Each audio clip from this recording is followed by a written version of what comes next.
Somos WBCQ, brindándoles la radio de World's Last Change a ustedes desde Monticello, Maine. El anhelo de todo cristiano durante los últimos 2000 años ha sido ver al Salvador regresar y establecer un reino eterno en la tierra. Los acontecimientos en el mundo revelan que esto sucederá muy pronto. Siga escuchando para aprender cómo puede prepararse espiritualmente para los eventos finales de la tierra. Radio WLC está preparando a un pueblo para la vida en el reino terrenal de Yahuwah, que se establecerá en el inminente regreso de Yahushua Cristo. Él mandará a sus ángeles con una gran trompeta para que reúnan a sus escogidos de los cuatro vientos, desde un extremo de los cielos hasta el otro. Mateo 23:31. La venida de Cristo, regresando glorioso del cielo, ha sido la esperanza de todo cristiano desde que los ángeles, en su ascensión, dijeron a los discípulos: «Varones Galileos, ¿por qué estáis mirando al cielo?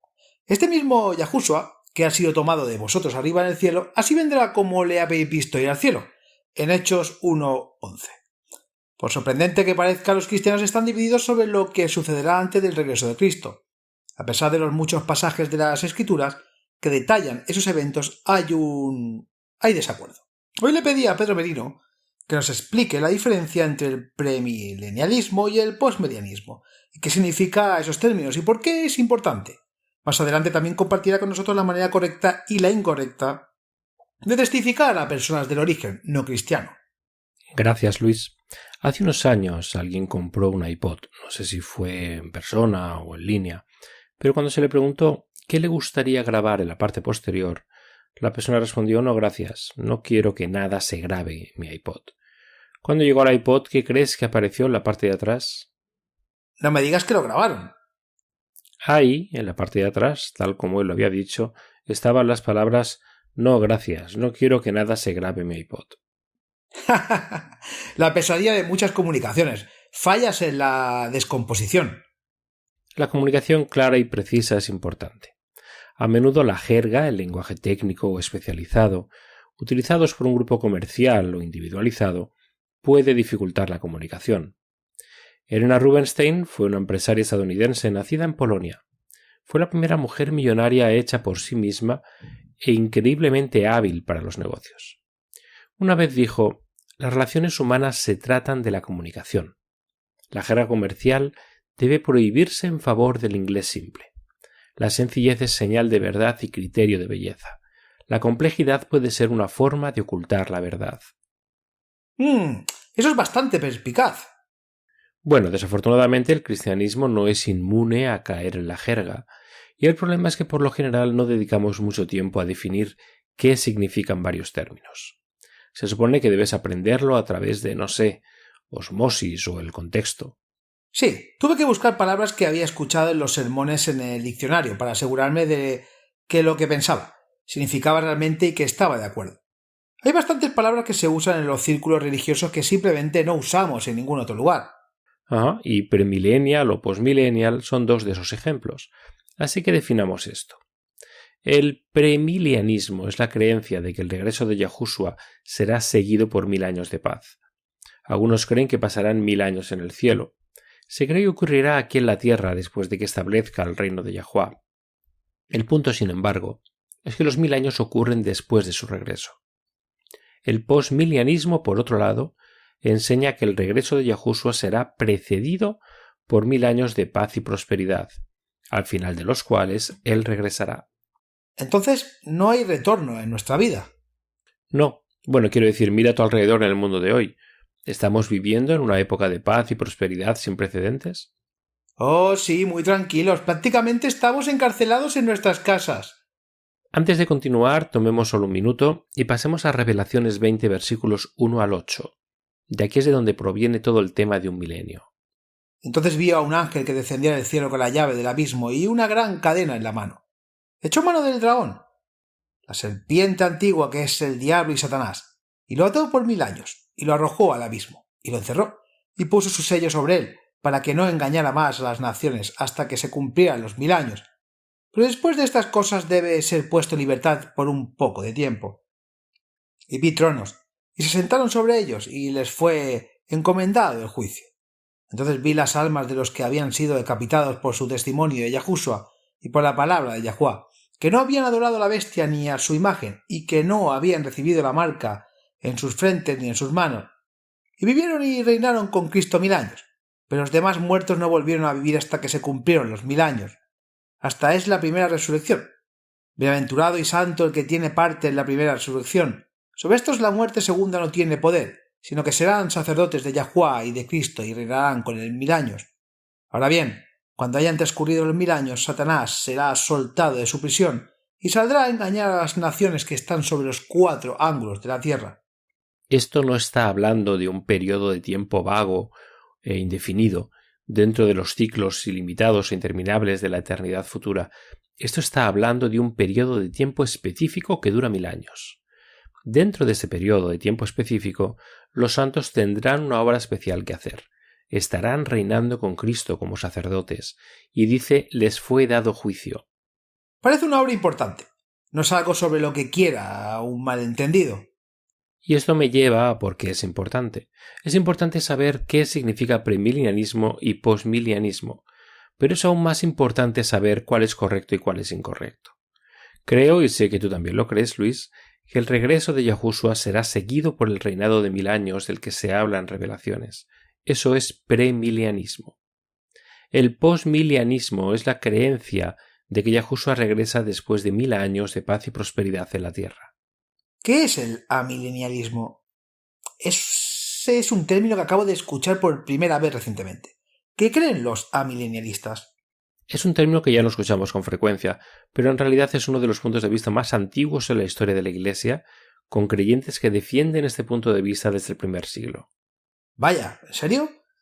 Entonces, ¿cómo es que no creemos eso? ¿Cómo sabemos que esta visión es incorrecta? ¿Qué es? Los amilenialistas creían o creen que los 1000 años serán espirituales y no literales. Mira, las escrituras 1000 puede usarse para significar una gran cantidad en términos generales. Así es como se usa, por ejemplo, en el Salmo 84, versículo 10. Dice, mejor es un día en tus atrios que 1000 en otros lugares. Prefiero ser portero de la casa de mi Dios que habitar en las carpas de los impios. Vayamos a Job 9 y leamos los versículos 1 al 3. Este es otro pasaje donde 1000 se usa en sentido figurado para significar una gran cantidad. Entonces Job respondió, de hecho, sé que esto es cierto, pero ¿cómo pueden los simples mortales probar su inocencia ante Elohim? Aunque querían disputar con él, no pudieron responderle ni una vez entre 1000. Estos no son los únicos lugares donde se usa 1000 para indicar una cantidad grande o indeterminada. Entonces un amilenialista toma la profecía de Revelaciones 20 e interpreta simbólicamente la porción del tiempo.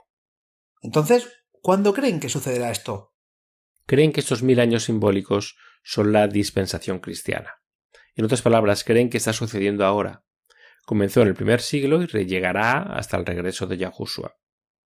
Sí, puede ver cómo, especialmente en los primeros siglos después de la ascensión de Yahushua, podría ser una interpretación popular. Uno quiere creer que estuviste en ese periodo de tiempo y que su regreso fue pronto. Por supuesto, y allá por el año 1000 hubo un verdadero aumento del interés de las profecías sobre el regreso de Cristo. Incluso tiene un nombre, fiebre milenaria. Los amilenialistas creen que el ministerio terrenal de Cristo fue el establecimiento del reino de Yahuwah en la tierra, y su regreso será la consumación. Entonces, básicamente, ese periodo de tiempo, tomado simbólicamente, se refiere a todo lo que sucede en nuestra era de la Iglesia. Al igual que con todas las creencias espirituales, es muy importante saber la verdad, porque si no lo hacemos, corremos el peligro de adoptar una actitud muy indiferente hacia las mismas señales que nos dicen que el Salvador viene pronto. Ahora déjame preguntarte esto.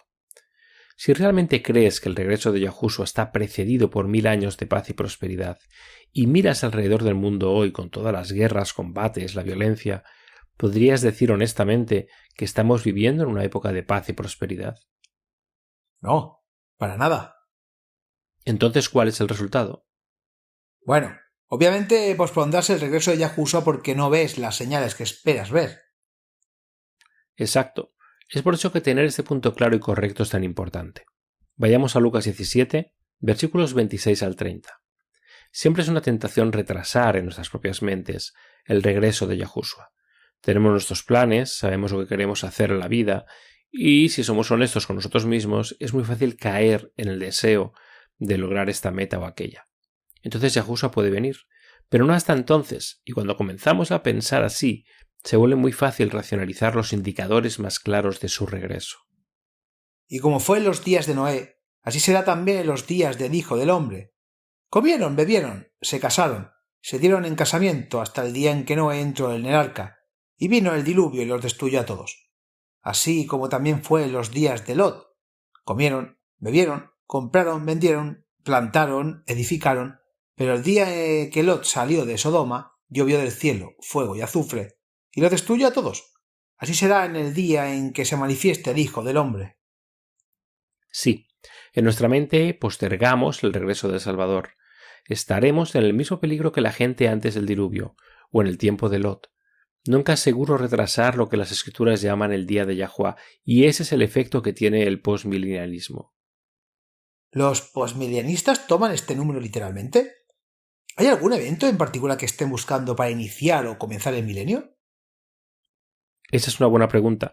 Mi entendimiento es que la mayoría, si no todos, que sostienen la visión postmilenial, interpretan los 1000 años como un símbolo de solo un largo periodo de tiempo, no 1000 años literalmente. Entonces realmente no habría un evento específico para señalar como punto de partida. No, y otro problema en este punto de vista es que este largo periodo de tiempo, por largo que sea en realidad, ocurre solo después que los cristianos hayan establecido el reino de Yahuwah en la tierra. ¿Cristianos? No Cristo. Así es, buscan un periodo de tiempo indefinido en el que el cristianismo dominará, pero se puede ver cómo esto puede conducir a algunas normas muy problemáticas en las que algunos cristianos podrían justificar, obligar a los que no creen de igual manera, para hacerlos cumplir. Estoy pensando en el supuesto derecho religioso en los Estados Unidos. Varios estadounidenses temen lo que sucedería con la libertad civil y religiosa en los Estados Unidos si el derecho religioso tuviera suficiente poder político. Bueno, francamente tienen motivos para estar preocupados. Cada vez que un grupo con influencia política cree que tiene el derecho moral de imponer sus creencias individuales a los demás, está en juego la verdadera libertad religiosa y la libertad de conciencia.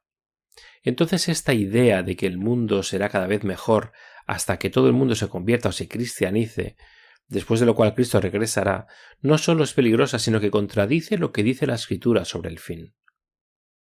Estoy pensando en lo que Gabriel le dijo a Daniel en el capítulo 12 de Daniel. Él dijo: en ese momento surgirá Miguel, el gran príncipe que protege a tu pueblo. Habrá un tiempo de angustia como no ha sucedido desde el principio de las naciones hasta entonces. Pero en aquel tiempo tu pueblo, todos aquellos cuyo nombre se haya escrito en el libro, serán libertados. Multitudes de los que duermen en el polvo de la tierra serán despertados, unos para vida eterna, otros para vergüenza y confusión eterna. Los sabios resplandecerán como el resplandor de los cielos, y los que enseñan la justicia a la multitud, como las estrellas por los siglos de los siglos. Pude ver por el contexto que esto está hablando sobre el fin del mundo, y Gabriel le dice a Daniel que será un tiempo de angustia como no ha sucedido desde el principio de las naciones. Esa es toda una declaración. Pablo dice lo mismo. Vayamos a 2 Timoteo capítulo 3 versículos 1 al 7, y mientras leemos esto comparemos lo que Pablo está diciendo con la expectativa de que el mundo se convierta en un lugar cada vez mejor a medida que los cristianos obtengan dominio sobre la tierra, como creen los postmilenialistas. Pero fijaos en esto. Habrá tiempos terribles en los últimos días. Los hombres serán amadores de sí mismos, amadores del dinero, jactanciosos, soberbios, abusivos, desobedientes a sus padres, ingratos, impios, sin amor, despiadados, calumniadores, sin dominio propio, brutales, no amadores del bien, traicioneros, temerarios, vanidosos, amadores de los placeres más que de Yahuwah, teniendo apariencia de piedad pero negando su eficacia. No tengas nada que ver con esa gente. Son de los que se meten en los hogares y se apoderan de las mujeres crédulas, que están cargadas de pecados y se dejan llevar por toda clase de malos deseos, siempre aprendiendo, pero nunca pudiendo llegar al conocimiento de la verdad. Eso no me suena como una utopía en la que los cristianos han obtenido el control del mundo y han establecido el reino de Yahuwah en la tierra. En absoluto. Literalmente dice: habrá tiempos terribles en los últimos días. Otro problema con la visión postmillennial es que sus creyentes interpretan alegóricamente las profecías incumplidas. Creemos que la profecía, incluso cuando usa símbolos para explicar lo que significa, tendrá un cumplimiento literal, pero los postmilenialistas adoptan un enfoque no literal para interpretar las profecías que aún no se han cumplido. Esto es un problema real, porque cuando abandonas la profecía como si tuviera un cumplimiento literal, tu interpretación de esa profecía se vuelve totalmente subjetiva. No tienes un ancla que te mantenga en el camino. La interpretación puede ser lo que creas que suena bien. Cualquier interpretación objetiva de las palabras está simplemente perdida. Sí, puedo ver cómo eso sería un peligro real porque cuando las palabras pierden su significado, no puedes confiar en que tu comunicación sea clara y precisa. Y piénsalo, no es así como se comunica Yahuwah. Él siempre quiere que entendamos claramente sus mensajes. Él no nos dejará tropezar en la confusión. Eso es lo que hace el diablo. La Escritura contiene cientos de profecías, y de esos cientos de profecías, muchas de ellas ya se han cumplido. Y se cumplieron literalmente. Esas profecías que apuntan el primer advenimiento de Cristo, todo se cumplió literalmente, incluso hasta lo que dijeron los sacerdotes cuando se burlaron de Yahushua en la cruz, y los soldados apostaron por quién tomaría su túnica. Todas esas profecías tuvieron cumplimientos literales, por lo que es lógico pensar que las profecías sobre la segunda venida de Cristo también tendrán un cumplimiento literal. Buen punto. Yahuwah siempre es consistente. Y solo tengo que agregar un extraño decir que los cristianos y no Cristo son los que establecieron el reino de Yahuwah en la tierra. Eso, y la interpretación subjetiva de las Escrituras, son los problemas del postmilenialismo. Vayamos a 2 Pedro capítulo 1, versículos 16 al 21. Este es un pasaje interesante. Aquí Pedro está hablando sobre el cumplimiento de las profecías que apuntaban al Salvador, y luego lo concluye con un poderoso principio que se puede aplicar a todas las interpretaciones de la profecía para mantenerlo encaminado. Dice: porque no os hemos dado a conocer el poder y la venida de nuestro Señor Yahushua Cristo, siguiendo fábulas artificiosas, sino que hemos visto con nuestros ojos su majestad. Porque recibió de Yahuwah el Padre honor y gloria cuando le llegó tal voz desde la excelente gloria: este es mi Hijo amado, con quien tengo complacencia. Y oímos esta voz que venía del cielo cuando estábamos con él en el Monte Santo. 2 Pedro 1, 16, 18. Esos son todos los eventos literales. Ahora notemos lo que él dice que es el significado de estos eventos literales. Y así tenemos confirmada la palabra profética, a la cual hacéis bien en estar atentos como a una luz que alumbra en un lugar oscuro, hasta que amanezca el día y el lucero de la mañana se levante en vuestros corazones, sabiendo primero esto, que ninguna profecía de la escrita es de interpretación privada, porque nunca la profecía fue traída por voluntad humana, sino que los santos hombres de Yahuwah hablaron siendo inspirados por el Espíritu Santo. 2 Pedro 1, 19, 21. La interpretación profética nunca debe ser subjetiva. Yahuwah nos ha dado reglas específicas de interpretación que debemos seguir cuando estudiamos las Escrituras. Si tenemos cuidado de prestar atención, nuestras creencias siempre serán consistentes y en armonía con las Escrituras. Tomaremos un breve descanso y cuando regresemos veamos esas reglas de interpretación profética y mostraremos cómo se aplica eso a la visión premilenialista. En camino a conocerte la luz se aclara. Lamentaciones 3, versículos 22 y 23 nos dice que es: por las misericordias de Yahuwah no hemos sido consumidos, porque nunca decayeron sus misericordias. Son nuevos cada día. Una de las mayores bendiciones de Yahuwah es como Él siempre está listo para ayudar y guiar a sus hijos. El Salmo 34 nos asegura: los ojos de Yahuwah están sobre los justos, y sus oídos están abiertos al clamor de ellos. El justo clama, y Yahuwah escucha, y los libra de todas sus angustias. Muchas son las aflicciones del justo, pero Yahuwah los librará de todos ellos. Salmo 34, 15, 17 y 19. Si desea acceder a la ayuda divina, pero no está seguro de cómo, tenemos un vídeo que podría ayudarlo. En nuestro sitio web, busque el vídeo llamado Guía Divina. Aprende cómo conocer la voluntad de Yahuwah para ti individualmente. No tienes que andar a tropezones por la vida. Tu Padre Celestial no solo está disponible para ayudar, Él quiere hacerlo. Busque Guía Divina. Aprende cómo conocer la voluntad de Yahuwah para ti individualmente. Tu fe se fortalecerá cuando veas cuando te ama Yahuwah y cuán listo está para ayudarte en cada situación. Entonces, recientemente hicimos un programa sobre las reglas de la interpretación bíblica para usar y llegar a la verdad. Si no recuerdo mal, había algo así como 12 o 14 de ellas. Así es.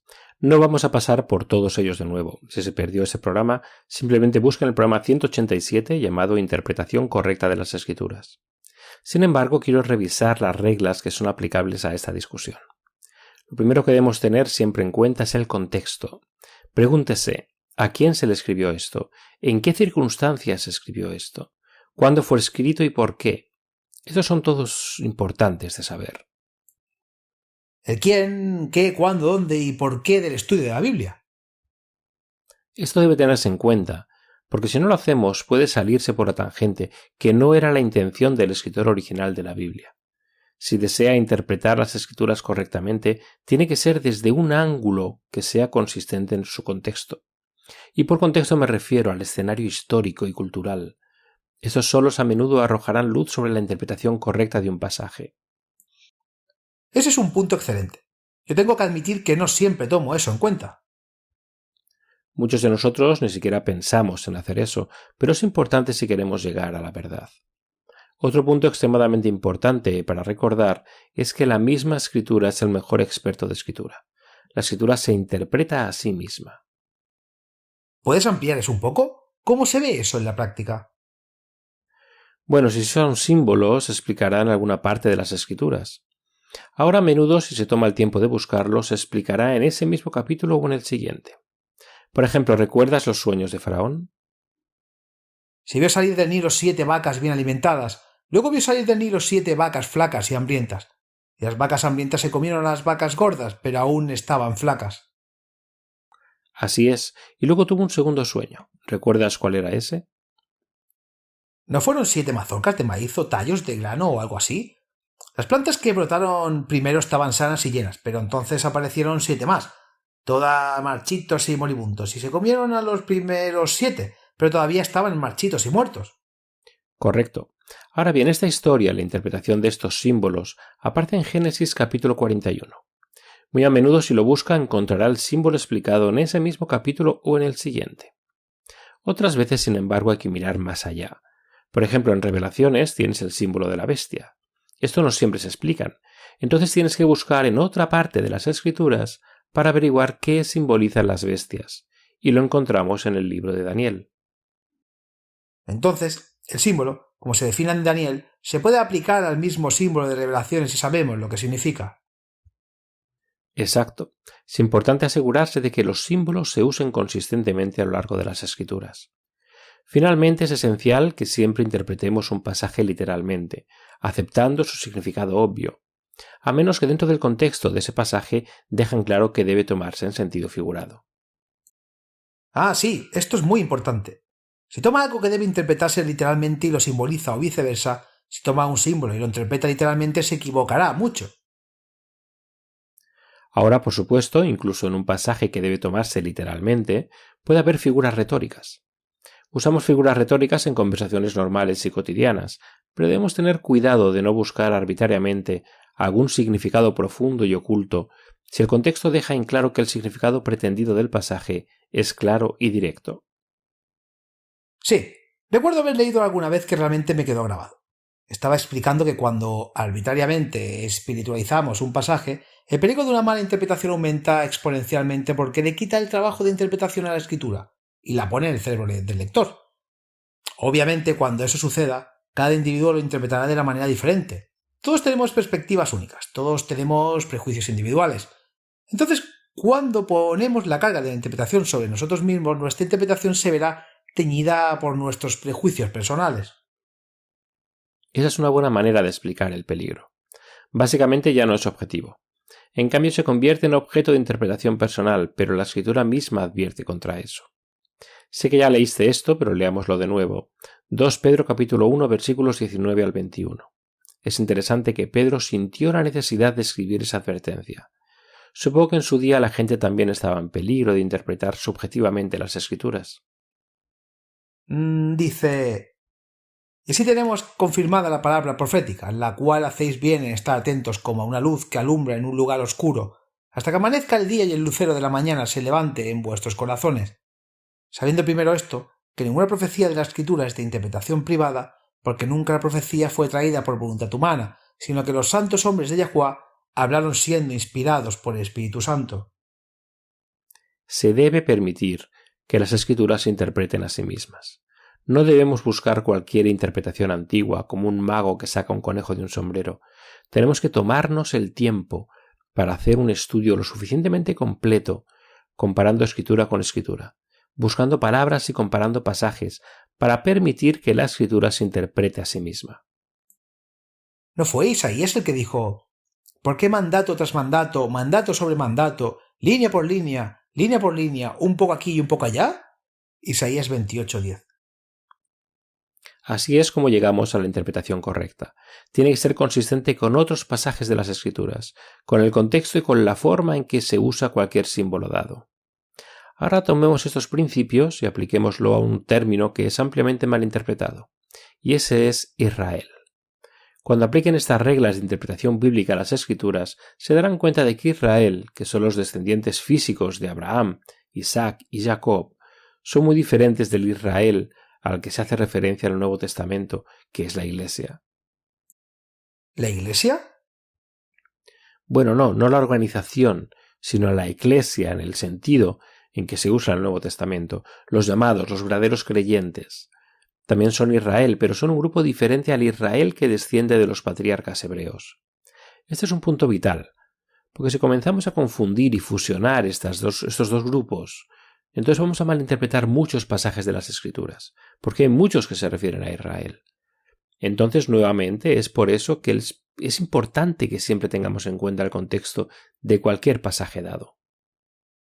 Hay bastantes pasajes que tratan sobre las promesas de Israel, tanto a los descendientes como al Nuevo Testamento, y eso nos incluye a nosotros, los creyentes que vivimos en la era cristiana. Sí, y hay una serie de promesas que aún deben cumplirse, tanto para el Israel que son los descendientes de Abraham, como para el Israel que se refiere a los creyentes gentiles. Tenemos que mantener el contexto como la audiencia cuando miramos estos pasajes. Las promesas hechas a los descendientes de Abraham no deben aplicarse a los creyentes gentiles. Esa es una mala interpretación. Esa es una grande. Sé por mí mismo, como un cristiano del Nuevo Testamento, que he tenido que aplicar todas las promesas a Israel como si se aplicara a los verdaderos creyentes. Y ciertamente hay algunos de esos pasajes, pero no todos. Cuando tomamos en cuenta el contexto del pasaje, entonces podemos averiguar a quién se dirige el pasaje. Cuando averiguemos eso, podemos averiguar a qué Israel se está dirigiendo. Tendremos la interpretación correcta. Ahora, con eso entendido, quiero pasar el resto de nuestro tiempo mirando algunos de los pasajes que apoyan una venida premilenial del Cristo. Veamos en Génesis capítulo 12. Yahuwah le había dicho a Abraham: deja tu país, tu pueblo y la casa de tu padre, y ve a la tierra que te mostraré. Haré de ti una gran nación y te bendeciré. Engrandeceré tu nombre y serás una bendición. Bendeciré a los que te bendijeren, y a los que te maldijeren. Maldeciré, y a todos los pueblos de la tierra serán benditos en ti. Aquí se prometen tres cosas. Primero, Yahuwah le dice a Abraham que va a tener muchos descendientes. En segundo lugar, sus descendientes tendrían su propia tierra. Y finalmente, que toda la humanidad sería bendecida de la simiente de Abraham. No vamos a tomarnos el tiempo de leerlo, pero en Génesis 15 está la historia de cómo Yahuwah ratifica el pacto con Abraham. Si alguno de nuestros oyentes quiere leerlo, está en Génesis 15, versículos 9 al 17. El punto importante aquí es que en este pacto Yahuwah asume toda la responsabilidad por el cumplimiento del acuerdo. Esto es importante, así que lo voy a repetir. En el pacto de Yahuwah, la responsabilidad de cumplirlo fue asumida total y completamente por Yahuwah. No había nada que Abraham pudiera hacer o dejar de hacer que invalidara ese acuerdo. Esto es importante porque siempre hemos dicho que las promesas de Yahuwah son condicionales. La condición, por supuesto, es la obediencia, pero la promesa de Yahuwah a Abraham en ese acuerdo de pacto era incondicional.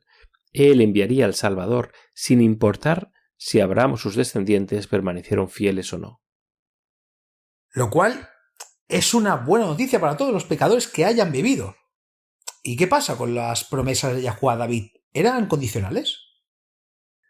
Bueno, echemos un vistazo. En 2 Samuel 7, versículos 10 al 16. Este es un mensaje de Yahuwah a David traído por el profeta Natán. Dice: Además, señalaré un lugar para mi pueblo Israel, y los plantaré para que habiten en un lugar propio y no se muevan más, ni los hijos de iniquidad los oprimirán más, como antes, desde el tiempo que mandé a jueces sobre mi pueblo Israel, y te hice descansar de todos tus enemigos. También Yahuwá te dice que él te hará una casa. Cuando se cumpla tus días y descanses con tus padres, estableceré tu descendencia después de ti, que saldrá de tu cuerpo, y estableceré su reino. Él edificará casa a mi nombre, y yo afirmaré el trono de su reino para siempre. Yo seré su padre, y él será mi hijo. Si comete iniquidad, lo castigaré con vara de hombres y con azotes de hijos de hombres. Pero mi misericordia no se apartará de él, como la aparté de Saúl, a quien quité de delante de ti, y tu casa y tu reino serán establecidos para siempre delante de ti. Tu trono será establecido para siempre. Yahuwá está haciendo una promesa con respecto a uno de los hijos de David. Ahora sabemos en retrospectiva que se refería a Salomón. Yahuwá promete que establecerá el reino de Salomón, será un padre para él, y nunca quitará su amor. También revela que este hijo de David construiría el templo que conocemos como el templo de Salomón. ¿Y qué pasa con la parte del versículo 13 donde dice que el trono será establecido por siempre? Eso obviamente no puede aplicarse a Salomón. No solo murió, sino que el reino se dividió durante el reinado de su propio hijo. Así es. Entonces lo que tenemos aquí es un ejemplo clásico de una profecía que tiene un doble cumplimiento. Se cumplió parcialmente en Salomón y tuvo su pleno cumplimiento en Cristo. Los escritores del Nuevo Testamento se refirieron a Yahushua como el hijo de David, por lo que entendieron que esta profecía tenía un cumplimiento dual. De hecho, el cumplimiento completo en lo que se refiere a Cristo todavía está en el futuro. Veamos Revelaciones 20 y leamos los primeros 7 versículos otra vez.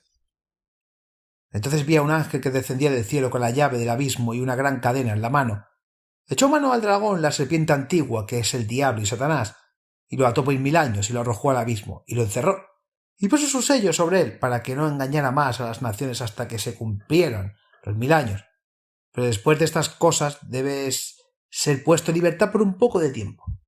Y vi tronos y se sentaron sobre ellos, y les fue encomendado el juicio. Entonces vi las almas de los que habían sido decapitados, por dar testimonio de Jesús y por la palabra de Yahuwá, que no habían adorado a la bestia ni a su imagen, y que no habían recibido la marca en sus frentes ni en sus manos, y reinaron con Cristo 1000 años. Pero los demás muertos no volvieron a vivir hasta que se cumplieron los 1000 años. Esta es la primera resurrección. Bienaventurado y santo el que tiene parte en la primera resurrección. Sobre estos la muerte segunda no tiene poder, sino que serán sacerdotes de Yahuwá y de Cristo y reinarán con él 1000 años. Ahora, cuando hayan aspirado los 1000 años, Satanás será liberado de su prisión. Como se señaló antes, esto está hablando del milenio, el reinado literal de 1000 años de Yahushua en la tierra después de su regreso. Eso es lo que está describiendo. Todavía no ha sucedido, por lo que su cumplimiento aún está en el futuro, pero la regla literal de Yahushua es la única forma para que esta profecía se cumpla. Recuerden, todas las profecías del Antiguo Testamento acerca del ministerio terrenal de Cristo se cumplieron literalmente. Entonces es consistente que las profecías que apuntan a su regreso también se cumplirán literalmente. El premilenianismo es la única forma de hacer que todas las profecías encajen.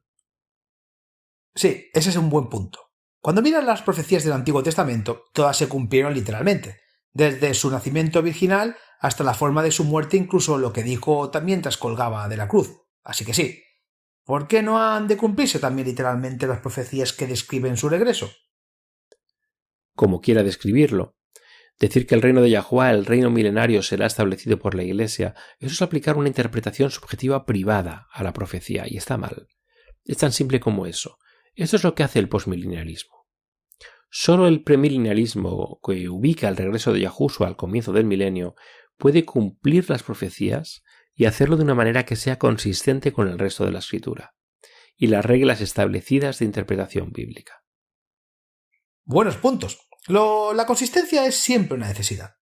Tomaremos un breve descanso, regresemos con el email diario de hoy y contestarán las preguntas de nuestros oyentes.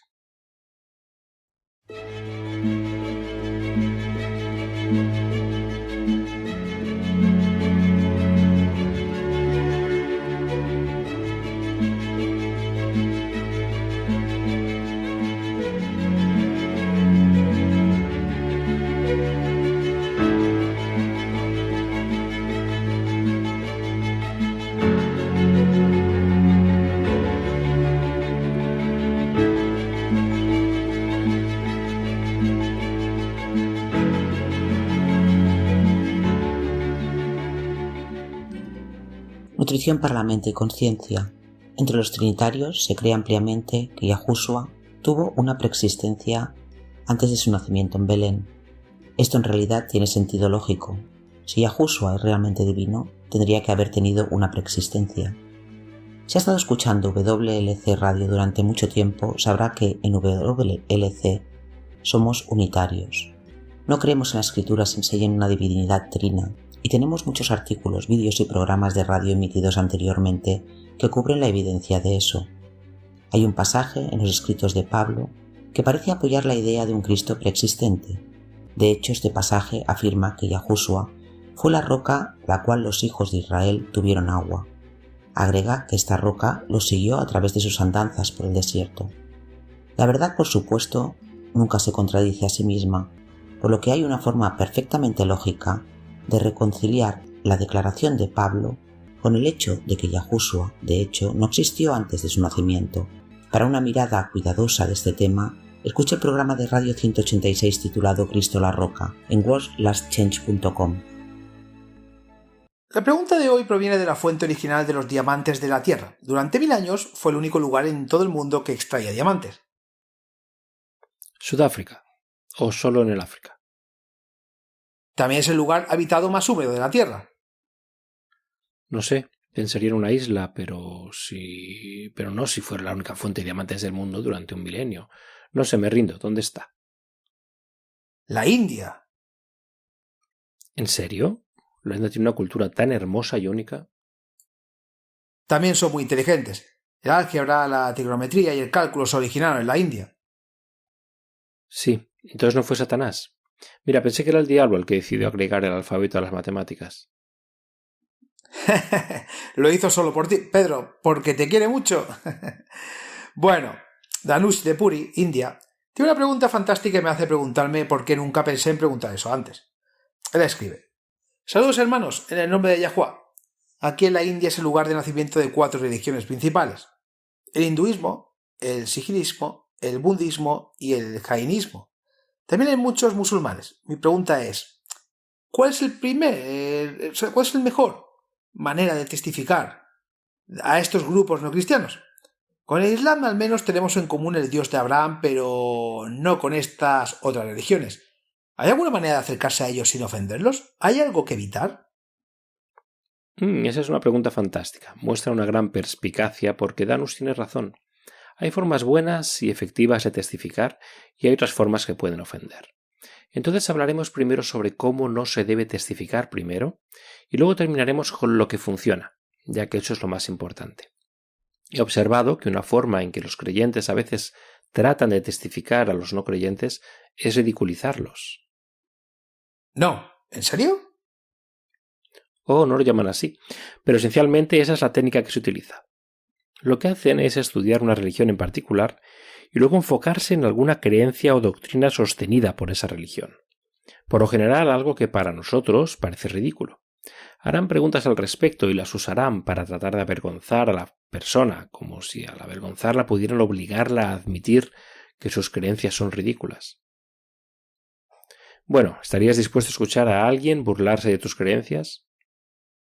Por supuesto que no. Esta técnica nunca debe usarse. Es ofensiva y en realidad aleja a las personas sinceras de la verdad. Cristo siempre fue consciente de la dignidad de los demás y los trató en consecuencia.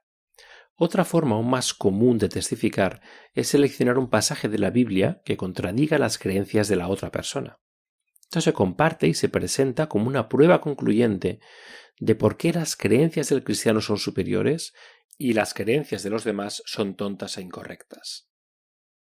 Sí, esa es una forma muy común de testificar. Pero eso tampoco funciona. Sí, creemos que la escritura es la palabra inspirada de Yahuwah, pero ellos no. ¿Por qué lo harían? Digamos que un musulmán quiere compartir contigo una sura del Corán. ¿Esto tendría alguna importancia para ti? No. Es lo mismo con los incrédulos y la Biblia. Decirles que están equivocados porque la Biblia lo dice no va a ser convincente. Todo lo que van a hacer es concentrarse en generar un argumento en respuesta y luego el juego comienza. Es como el tenis bíblico o algo así, con los argumentos que se lanzan de un lado a otro y se vuelven más acalorados cuanto más tiempo pasa. Y nadie está convenciendo a nadie. No no solo es una pérdida de tiempo, sino que en realidad no representa a Yahuwah en el espíritu que despierta. La Biblia misma advierte contra este tipo de argumento bajo la apariencia de testimonio. Vayamos a 2 Timoteo capítulo 2 versículo 14. Siga recordándole al pueblo de Yahuwah estas cosas. Adviérteles delante de Yahuwah que no discutan sobre palabras que no tienen valor, solo arruina a los que escuchan. No queremos ser culpables de la pérdida de almas. Eso es lo que hace discutir sobre la verdad. Eso me recuerda a algo que muchos cristianos dicen cuando no están de acuerdo con las elecciones de otra persona. Insisten: te amo. Simplemente odio tu pecado. Como si eso lo arreglara todo. Cristo no anduvo diciendo tales cosas. Declaraciones como esas siempre hacen que la persona que las recibe se sienta juzgada y condenada. Eso no es lo que Cristo hizo. Aceptaba a las personas justo donde estaban. Denunciar, juzgar, argumentar, estos nunca atraerá a nadie a Yahuwah.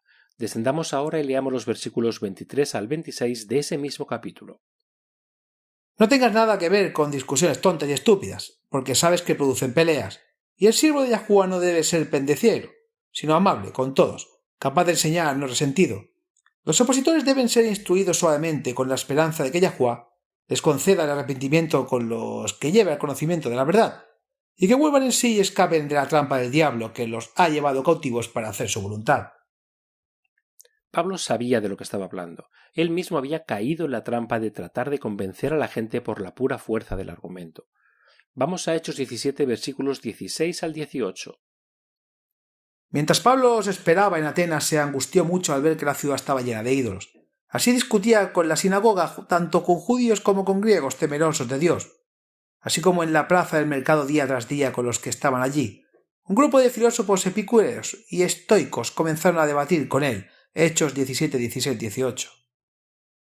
Así que Pablo pensó que podía convencer a los griegos razonando con ellos. ¿Y cómo respondieron? Empezaron a debatir con él. Y Pablo, siendo Pablo, debatió de nuevo. Después de todo, él era un fariseo, él sabía discutir. Continuemos leyendo.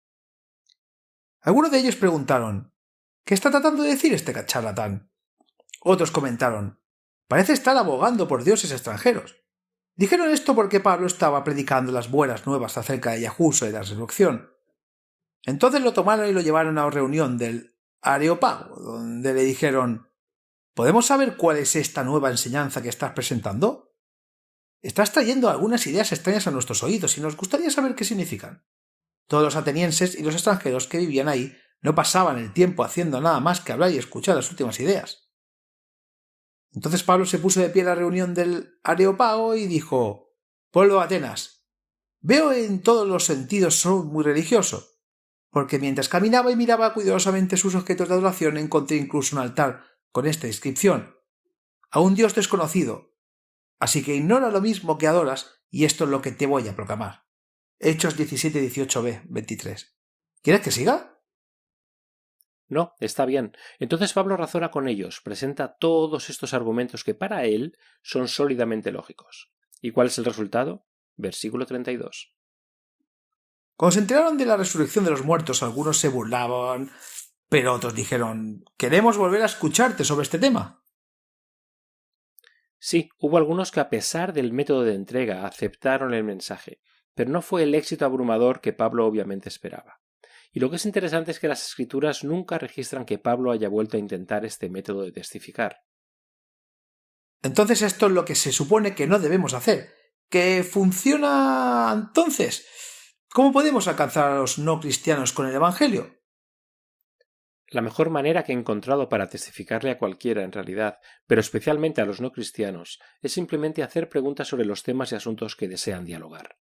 Deje que sus preguntas los lleven suavemente a un punto en el que sea obvio que sus propias creencias se contradicen.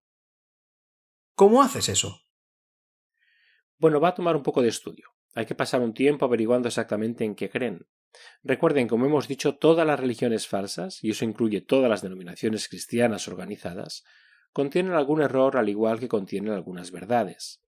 A menudo una doctrina religiosa contradirá alguna doctrina organizacional, pero se necesita un compromiso de su parte para estudiarlo y encontrarlo. Dejen que les expliquen esas doctrinas, óiganla. Luego, cuando hayan encontrado una doctrina religiosa que contradiga una de sus doctrinas organizacionales, simplemente pregúnteles cuál de sus propias doctrinas declaradas debe creer. Porque las consecuencias naturales de una creencia siempre contradirán las consecuencias naturales de alguna otra creencia. Entonces, cuando no puedes creer en ambos al mismo tiempo, para aceptar uno debes rechazar el otro. ¿Con quién puedo discutir entonces? No contigo. Simplemente estás mostrando interés y haciendo preguntas sumisas, no preguntas entrometidas ni superiores o sarcásticas, solo preguntas amables e interesadas. Entonces, ¿con quién están discutiendo? ¿Con quién están jugando al tenis verbal? Es con su propia mente, con sus propios líderes de pensamiento espiritual. Vaya, eso es genial. Porque entonces, incluso después de que te hayas ido, la discusión continúa en su propia mente. A nadie le gusta la disonancia cognitiva de las creencias autocontradictorias. Hablando por mí mismo, cuando me he encontrado en esa situación, me molesta y me fastidia hasta que busco estudiar una resolución. Y eso es lo que va a pasar con ellos también. Entonces, de nuevo, muy cortés, sin regodearse, puede decir cortésmente: cuando obtenga una respuesta, hágamelo saber. La respuesta a la que lleguen, si se trata de una respuesta intelectualmente honesta, será una que contradiga su religión o la postura adoptada por los líderes de pensamiento de su religión. No los han golpeado en la cabeza con eso. Una vez que lleguen a ese punto, estarán mucho más abiertos a escuchar lo que tienes para compartir. Eso tiene mucho sentido porque siempre es más fácil para alguien examinar sus propias creencias que nuevas ideas. Recuerden, persuadir a la persona para que crea y acepte las doctrinas que le han enseñado a rechazar, porque es más fácil lograr que la persona afirme una doctrina en la que ella cree. Me gusta cómo este método realmente permite que el Espíritu Santo haga la convicción. Solo estás plantando semillas, pero el Espíritu Santo es el que abrirá su mente para ver la verdad. ¿Recuerdas lo que dijo Yahushua en el Sermón del Monte? Él dijo: nadie puede servir a los amos, porque está en Mateo 6:24. O odiarás a uno y amarás al otro, o serás devoto de uno y despreciarás al otro. Obviamente estaba hablando de la obsesión que muchos tienen con el dinero, pero el principio también se aplica a otros maestros. Puede comenzar pensando que puede servir a dos, pero por cada persona intelectualmente honesta, eventualmente tendrá que llegar al punto en el que debe elegir, y si esos maestros son en realidad dos creencias en conflicto, digamos una doctrina religiosa en conflicto con parte del credo de la organización, se verán obligados a elegir entre su Dios y sus líderes religiosos. Me recuerda esa cita que compartió el presidente estadounidense, Abraham Lincoln, que dice: cuando un hombre honesto descubre que está equivocado, dejará de estar equivocado, dejará de ser honesto. Si rechaza la verdad, ya no es honesto, pero si la acepta, ya no se equivocará. De cualquier manera, verás cuál es su elección. Este método no es discutir, lo que solo despierta emociones negativas. Es cortés y respetuoso. Y dejemos que el Espíritu Santo haga la convicción. Vayamos a Colosenses capítulo 4, versículos 5 y 6. Se sabio en la forma en que actúas con los extraños, aprovechar al máximo cada oportunidad. Sea vuestra conversación siempre llena de gracia sanozada, con sal, para que sepáis responder a todos. Ahora veamos 1 Pedro 3, versículos 15 y 16. Pero en vuestros corazones reverenciad a Cristo como Señor. Estad siempre preparados para dar respuesta a todo lo que Él os pida. Razón de la esperanza que tenéis. Pero haced esto con mansedumbre y respeto, manteniendo la conciencia limpia para que los que hablan mal de vuestra buena conducta en Cristo se avergüencen de sus calumnias. Así es como llegas al corazón de los demás. Demuestras respeto y los tratas con dignidad. No los pongas en ridículo o te burles de sus creencias, y el Espíritu Santo llegará a hacer la convicción. Gracias por compartir esta técnica. Es asombroso. Ya volvemos, amigos. Los dejamos con la promesa diaria de hoy con Laura Martínez.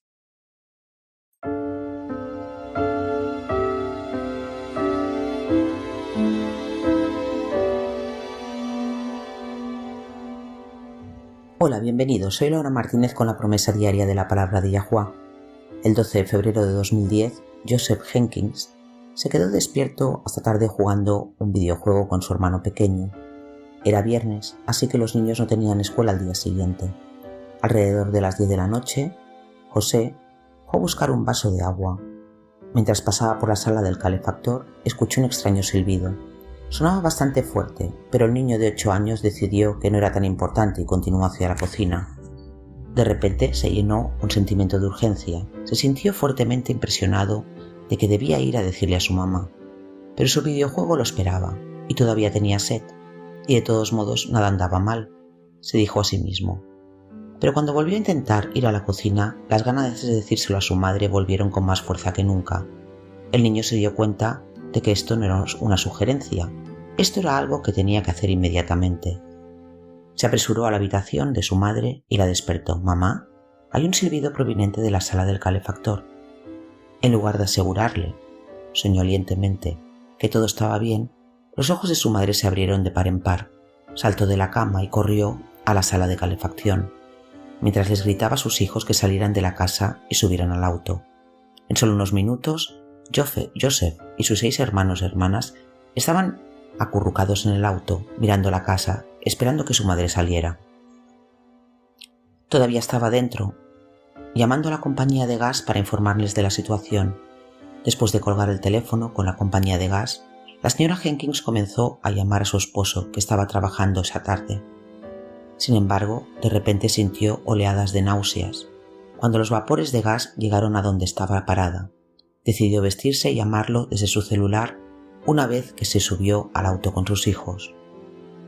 Después de lo que parecieron horas para los niños esperando ansiosamente afuera, la señora Jenkins salió corriendo y se unió a ellos en el auto.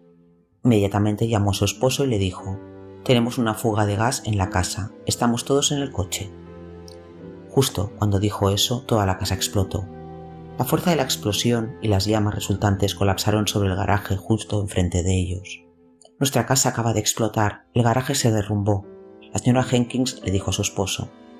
Luego soltó el teléfono, puso el auto en reversa y aceleró hacia atrás lo más rápido que pudo. Años más tarde, al recordar el incidente, Joseph, ahora un adolescente, recordó: «Después de todo el incidente, nos dimos cuenta de que nos salvamos por la mano de Yahuwah, quien incitó a un niño de 8 años a contarle a su madre sobre un sonido peculiar. Vimos un milagro de Yahuwah justo delante de nuestros ojos. Aunque habíamos perdido la mayor parte de lo que teníamos, todavía teníamos lo que realmente importaba, y esa era nuestra familia». Todavía recuerdo el momento en que mi papá corrió a casa. Todos salimos corriendo hacia él y nos abrazamos. Hasta el día de hoy todavía siento una gratitud inexpresable por los milagros que Yahuwah nos muestra a lo largo de nuestras vidas. Salmo 31 dice: «En ti, oh Yahuwah, confío». Que nunca os avergüence, líbrame de tu justicia. Inclina a mí tu oído, líbrame pronto. Sé mi roca de refugio, una fortaleza de defensa para salvarme, porque tú eres mi roca y mi fortaleza. Por tanto, por amor de tu nombre, guíame y guíame. Sácame en la red que en secreto me han tenido, porque tú eres mi fortaleza. Se nos han dado grandes y preciosas promesas. Vayan y comiencen a clamarlas. Esperamos que nos acompañe nuevamente mañana. Hasta entonces, recuerde, Yahuwah nos ama y en él está segura tu confianza.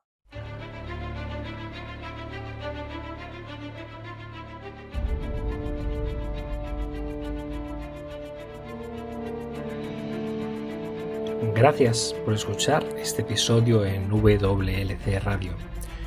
Vivimos tiempos muy solemnes. El mundo está al borde del desastre. Pronto tendrán lugar acontecimientos catastróficos que pondrán fin a esta era y marcarán el comienzo de la siguiente. En su gran misericordia, Yahuwah ha revelado a través de la profecía lo que depara el futuro. Apocalipsis 8 predice una serie de eventos, cada uno peor que el anterior, que devastarán la tierra. Se diezmará el suministro mundial de alimentos. Se producirá hambruna y la pestilencia que la acompaña. Los suministros de agua dulce de la tierra también se verán afectados. Apocalipsis 9 revela que los demonios se harán pasar por extraterrestres. El terror y la devastación de esta llamada invasión extraterrestre hará que la gente desespere por seguridad a cualquier precio. La libertad de vivir y de adorar como dicta la conciencia se convertirá en una cosa del pasado. Se perderán muchas vidas durante esta serie de eventos, y cuando se aplique la marca de la bestia, habrá mártires. Cada evento se prepara para la próxima crisis, en un largo y último llamado de misericordia al arrepentimiento, porque Yahuwá no está dispuesto a que nadie perezca, sino que todos lleguen al arrepentimiento. 2 Pedro 3:9. Poco después de los eventos descritos en Apocalipsis 8 y 9, se derramarán las 7 últimas plagas. Estas plagas no tienen precedente en la historia de la humanidad. En un sentido muy real, estos eventos vaciarán la tierra. Isaías 24 advierte, cita: He aquí Yahuwá vacía la tierra, la asola, la revuelve y esparce a sus habitantes. La tierra se tambaleará de un lado a otro como un borracho, y será removida como una cabaña, y su transgresión será pesada sobre ella, y caerá, y no volverá a levantarse. Isaías 24, 1-20. Para los creyentes, sin embargo, hay esperanza.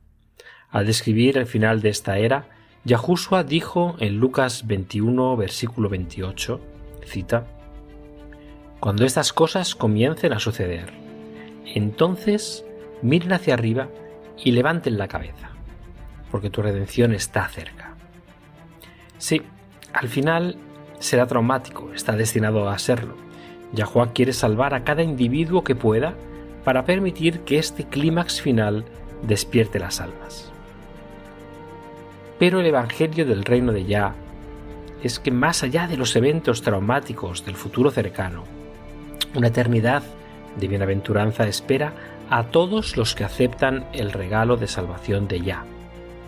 Cuando Yahushua regrese, todos los que han muerto confiando en los méritos del Salvador crucificado y resucitado serán resucitados en la primera resurrección. Entonces Yahushua establecerá el reino de Yah en la tierra. Él y los redimidos reinarán juntos sobre la tierra durante los primeros 1000 años de la eternidad. Juan vio un cielo nuevo y una tierra nueva, porque el primer cielo y la primera tierra pasaron. Apocalipsis 21:1. Si deseas unirte a los redimidos de todas las edades, viviendo una vida que se compare con la vida de Yahuwá, haz la elección, acepta la salvación hoy. No tiene que prepararse. La verdad es que no puedes, yo tampoco, nadie puede. Ven a Él tal como eres. No espere hasta que deje de pecar, no mejorará con sus propios esfuerzos. Acepte la invitación de Yahuwá de convertirse en miembro de su reino terrenal eterno. Cuando aceptes esta preciosa invitación, Yahuwá te obsequiará con un corazón completamente nuevo. En Ezequiel 36, versículo 26, Él declara: Les daré un corazón nuevo y pondré un espíritu nuevo dentro de ustedes. Quitaré el corazón de piedra de su carne y les daré un corazón de carne. Aceptar este regalo invaluable es la única manera de unirse a su reino. Ven a Yahuwá tal como eres. Está esperando con los brazos abiertos, ansioso por recibir a todos los que se acercan a Él.